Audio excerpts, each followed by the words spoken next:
এতদিন আমরা রাজনৈতিকভাবে সোশ্যাল মিডিয়ায় অনেক ফাইট দেখেছি, টুইট রিটুইট কত কিছুই দেখেছি।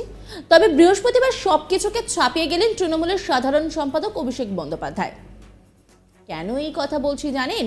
কারণ অভিষেক বাবু ময়নাগুড়ির সভায় কোনো খামতি রাখেননি। তিনি দুটো পোডিয়াম রেখেছিলেন। মঞ্চে ভাষণ দিতে উঠে অভিষেক বন্দ্যোপাধ্যায় সরাসরি বলেন, বিজেপির কোনো প্রতিনিধি উপস্থিত হয়ে থাকলে প্লিজ মঞ্চে আসুন, আমি জনতার সামনে দুধ কা দুধ পানি কা পানি দেখাতে চাই। এই ধরনের পোডিয়াম সাধারণত আমরা দেখি টিভিতে টক শো এর ক্ষেত্রে। অভিষেক বলেন, বিজেপির কেউ আসেনি, আসার ক্ষমতা নেই, কারণ ওরাও জানে ওরা মিথ্যে কথা বলছে। তার কথায় আমিও চাই মিথ্যাচার কুৎসা নয়, পরিসংখ্যান দেখিয়ে লড়াই হোক, তাহলেই জনগণের কাছে সবটা স্পষ্ট হয়ে যাবে। ওরা বলেছিল যুব মোর্চার প্রতিনিধি পাঠাবে, আমি তাতেও রাজি, কারণ আমার কোনো অহংকার নেই। প্রধানমন্ত্রী নরেন্দ্র মোদীকে কটাক্ষ করে বলেন, দেশের মানুষের কাছে নাগরিকত্বের প্রমাণ চাইছেন, নিজেদের কাগজ কোথায়? কি মোদীবাবু, টাকা তো উড়ে আসেনি, ব্যাংকে ট্রানজ্যাকশন দেখান। অভিষেক বন্দ্যোপাধ্যায় তিনি বলছেন, বিজেপি অনেক বড় বড় ভাষণ দিচ্ছে, আজকে বড় বড় খবরের কাগজে অ্যাড দিয়েছে বাংলাকে কত টাকা দিয়েছে। আমি একটা পোস্ট করি 11:21 2021 বাংলায় পরাজয়ের পর কোনো বিজেপি নেতা শ্বেতপত্র প্রকাশ করে দেখাতে পারে আবাস যোজনায় বাংলাকে 10 পয়সা দিয়েছে? 100 দিনের কাজে 10 পয়সার শ্বেতপত্র প্রকাশ করতে পারে? যদি প্রকাশ করতে পারে তাহলে আমি রাজনীতি ছেড়ে দেবো, এই মন্তব্য করেছেন অভিষেক বন্দ্যোপাধ্যায়। তিনি কি বলছেন শোনাবো আপনাদের। অনেক বড় বড় ভাষণ দিচ্ছিল, আজকে বড় বড় খবরের কাগজে অ্যাড দিয়েছে বাংলাকে কত টাকা দিয়েছে। আপনারা দেখবেন আমার টুইটারে, এক্স অ্যাকাউন্ট টুইটার, সেখানে আমি একটা সকালবেলা 11:21 টুইট করেছি, করে বলেছি যে 2021 বাংলায় পরাজয়ের পরে কোন বিজেপির নেতা যদি শ্বেতপত্র প্রকাশ করে দেখাতে পারে যে আবাসের জন্য 10 পয়সা এরা কেন্দ্র থেকে পাঠিয়েছে, বা এমজি নরেগা 100 দিনের কাজে 10 পয়সার একটা শ্বেতপত্র প্রকাশ করতে পারে, তাহলে বিজেপির যে কোনো বড় নেতা ছোট নেতা আমার সাথে যে কোনো সংবাদ মাধ্যমে টিভির পর্দায় চ্যানেল তাদের ইচ্ছা মতো তারা বেছে নিক, সময় তারা বেছে নিক, একদিকে আমি থাকবো একদিকে তারা থাকবে, তথ্য পরিসংখ্যানকে সামনে রেখে লড়াই হবে, শ্বেতপত্র প্রকাশ করে। এরপরে 12:17 বিজেপি থেকে টুইট করে বলা হয় যে আমরা কোনো নেতা পাঠাবো না, আমরা যুব মোর্চার কার্যকর্তাদের পাঠাবো, আমাকে উদ্দেশ্য করে বলা হয়। এবং আপনি বলুন কোথায় আপনি এই তথ্য পরিসংখ্যান চান? আমরা আমাদের যুব মোর্চার কার্যকর্তাদের পাঠাবো। এই টুইটটা করলো 12:17। আমি পাল্টা টুইট করলাম, কি বললাম এটা শুনুন মনোযোগ দিয়ে। আমি বললাম আমার সভা আছে, 12:25 টুইট করেছি, ওরা 12:17 করেছে, আমি 8 মিনিটের মধ্যে একদম গেঁথে দিয়েছি। 12:25 বললাম আমার সভা আছে আজকে ময়নাগুড়ি টাউন ক্লাব ময়দানে, ময়নাগুড়ি টাউন ক্লাব মাঠে 3টের সময় দয়া করে বিজেপির কেউ যদি আসতে চায় তথ্য পরিসংখ্যানটা সামনে নিয়ে আসবেন। কেউ এসছে এখনো বিজেপি? কেউ এসছে বিজেপি? আমি সংবাদ মাধ্যমে জিজ্ঞেস করতে চাইছি, এসছে কেউ?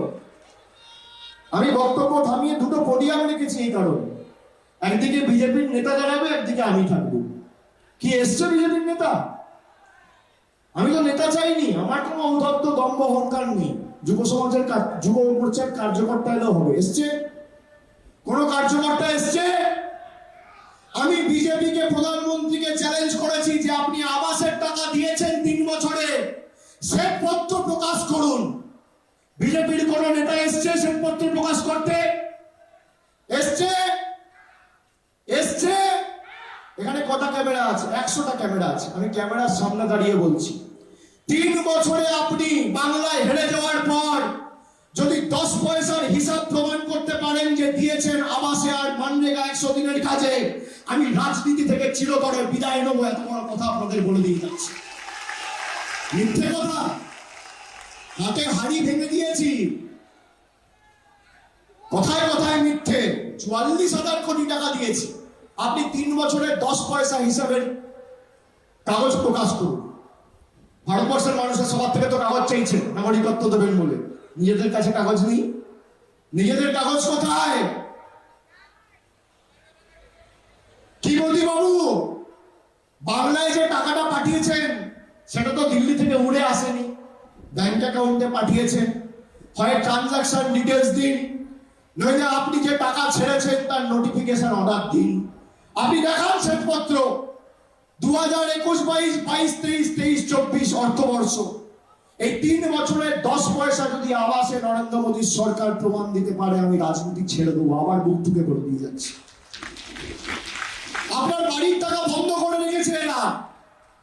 তার কারণ আপনি আপনার বাড়িকে সামনে রেখে ভোট দেননি, আপনি আপনার পাড়ার রাস্তাকে সামনে রেখে ভোট দেননি, আপনি জলের প্রকল্পকে সামনে রেখে ভোট দেননি, আপনি 100 দিনের কাজকে সামনে রেখে ভোট দেননি। তাই এবারের ভোট কেন্দ্র সরকার নির্বাচিত করার ভোট নয়, প্রতিবাদের ভোট, প্রতিশোধের ভোট, প্রতিরোধের ভোট, যোগ্য উচিত শিক্ষা দেওয়ার ভোট। এই প্রথম নয়, এর আগে অভিষেক বন্দ্যোপাধ্যায় বলেন ডেটা নিয়ে তার মুখোমুখি হন নরেন্দ্র মোদী এবং তার চ্যালেঞ্জ যে ডেটার লড়াইয়ে তাকে কেউ হারাতে পারবেন না। ঘটনা সূত্রপাত কেন্দ্রীয় বঞ্চনার প্রতিবাদে গত রবিবার ব্রিগেডের ময়দানে একটি কাগজ দেখিয়ে বরাদ্দের প্রশ্নে কেন্দ্রকে চ্যালেঞ্জ জানিয়েছিলেন অভিষেক বন্দ্যোপাধ্যায়। বৃহস্পতিবার কেন্দ্রের পক্ষ থেকে একটি বিজ্ঞাপনে দাবি করা হয়েছে বাংলায় বিভিন্ন প্রকল্পে কত টাকা বরাদ্দ করা হয়েছে এবং রাজ্যের অনীহায় কোন কোন প্রকল্পের কাজ আটকে রয়েছে। তবে বিজেপি এই নিয়ে তরফ থেকে একটা পোস্ট করা হয়, সেখানে অভিষেক বন্দ্যোপাধ্যায়ের নাম না করে বলা হয় কবে কোথায় যেতে হবে বলুন, আমরা প্রতিনিধি পাঠিয়ে দেব। প্রসঙ্গত এই সভা থেকে কেন্দ্রীয় বঞ্চনার বিরুদ্ধে সরব হন অভিষেক বন্দ্যোপাধ্যায়। তিনি বলেন 21-এর ভোটে হারার পর 3 বছরের টাকা কেন্দ্র আটকে রেখেছে, কেন্দ্র বাংলায় এসে মিথ্যাচার করছে, সেই কথাও বলেন অভিষেক বন্দ্যোপাধ্যায়। হিসাব দেখাতে পারলে রাজনীতি ছেড়ে দেওয়ার কথাও বলেছেন অভিষেক বন্দ্যোপাধ্যায়।